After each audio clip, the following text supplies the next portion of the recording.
Oh no, y'all, I have some surprising news. So, you know what today is, right? Groundhog Day, right? Yes.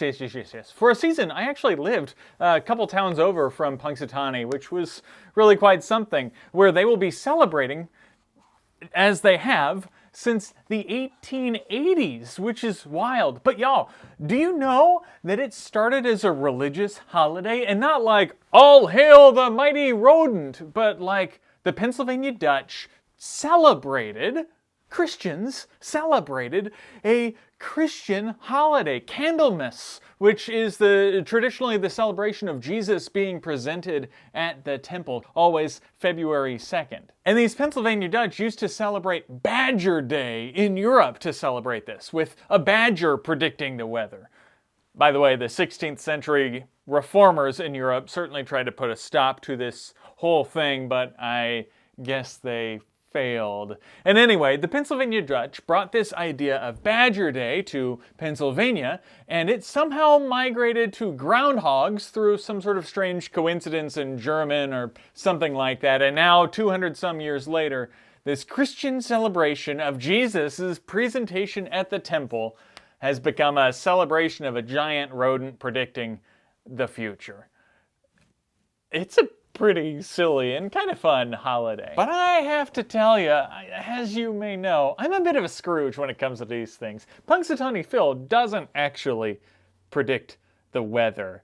And groundhogs don't know what we need or what we want or what weather will be good for us. They're just groundhogs. But there's a line in the gospel from last weekend that I read and didn't talk about at church. Jesus says in Matthew chapter 6 that God knows what we need even before we ask. Basically, whenever we're praying, God knows already what we're asking, what we need, how we will ask, why we'll ask for it, and also what will happen.